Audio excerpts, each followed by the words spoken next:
So in Java 1, we saw the use of the word this before.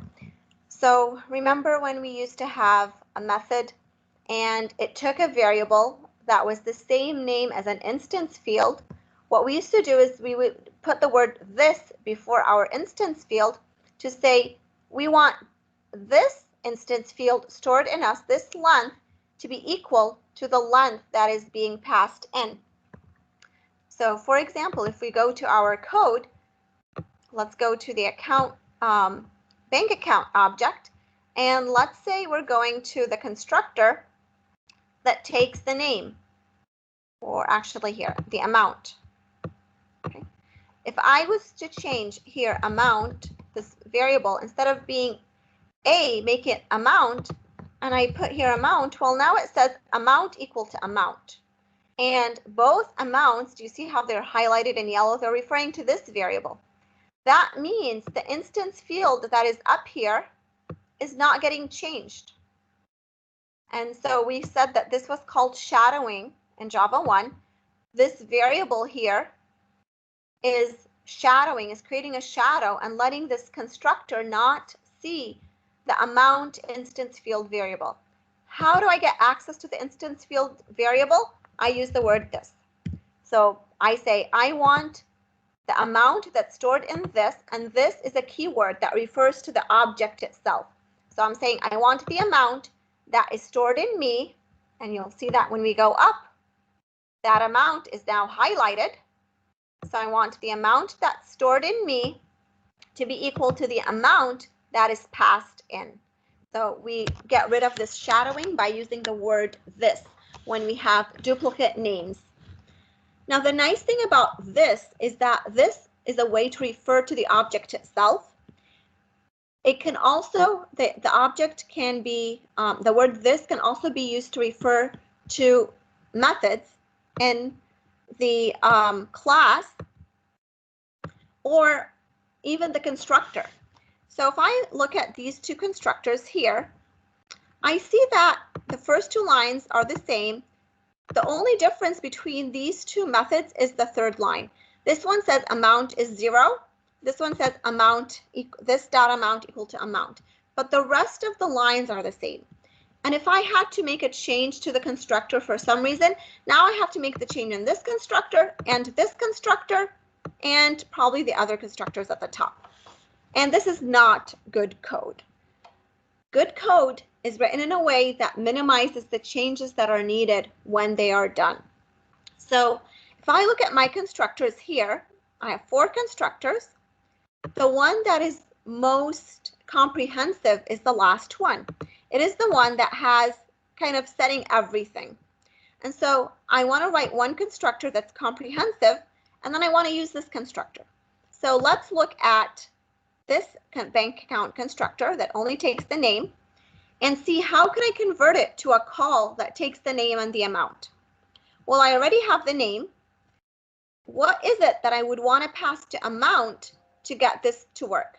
Well, if I pass in a 0 to amount, then this code will be equivalent to the code at the bottom with the second constructor. So let's do that. So instead of all this, I will say this, and this kind of refers to bank account, and in parentheses, I will say I want to pass you n and I want to pass you 0. So now this constructor that I just changed will call the second constructor with the name and the amount 0. So it will be the same as the code that it was before, where it says amount is equal to 0. Okay, now let's go to this one and see if we can do the same. With the copy constructor, sometimes it's not easy. So here I would want to take a bank account object and I want to just call here. But if I use that, it's not going to work, because here the bank account, I'm making a copy of the whole bank account, account holder object, which is copying the social security number and the address. So right now I can't do this. So this constructor I'll have to leave as is. And let's go to our empty constructor.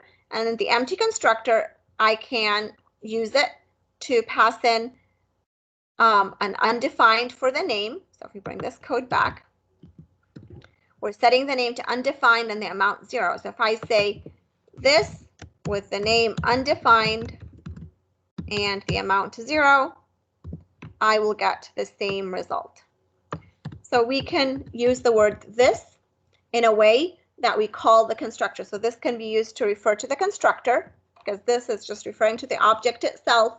And now we have a little bit of cleaner code. So all my constructors are referring to each other except for the copy constructor, which is a special constructor. So it's okay for it to be left like this. The next thing that I want to show you, and we talked about it briefly before, if I want to have a method here, so let's add a method, public account holder get owner. So one of the accessor methods, we have get name, get amount, and we have get owner. And I say return owner. What happens to someone who calls get owner? So if I come here to account B,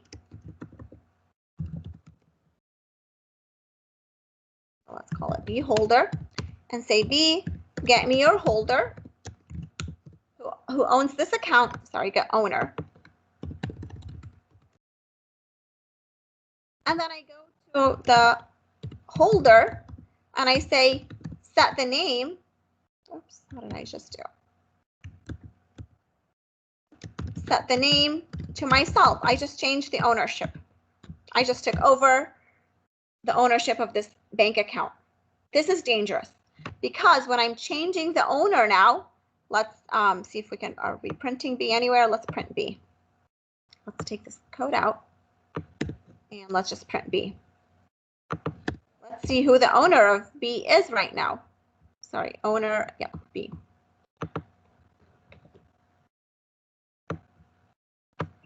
So the owner is myself now. So I took the account of horse and I changed it to myself. Now, when I went to the object B and I said, get me your owner, you know, probably they thought you just want to know who the owner is for reporting purposes, right? You're not going to be changing it, but I did change it and I took ownership, right? I just changed the owner of the bank account. This is dangerous. So what should get owner do to prevent people or bad code from doing this? Well, we don't want to return a reference to our object. We don't want to return our object. We want to return a copy of our object. And how do we return a copy of our object? We learned that we can use the copy constructor. So the copy constructor that we wrote, we learned to write last class, last class is the one that we're going to use here. And so now when I'm giving them my ownership, my owner, I'm giving them a copy of my holder. That means I'm kind of giving them read-only access. They're getting a copy, so they're going to get another object that has all the information in case they want to read it. But will they be able to change it? Well, they'll be changing the copy. So this is actually changing the copy. It's not changing my actual owner. So if I print the object B, the bank account B, it still belongs to horse. We still see that it belongs to horse. So this is something that's very important when we're doing aggregation, that we should never return a reference to our objects that are stored. We should always be returning copies.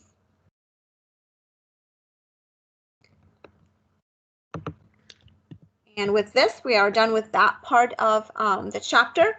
So for classwork 8.2, what you're going to do is be modifying the code that you got working in 8.1. What you're going to do is you're going to write a maker class that stores the make and model of the car. That means you're going to move the information for make from the car class and you're going to move it and put it into the maker class.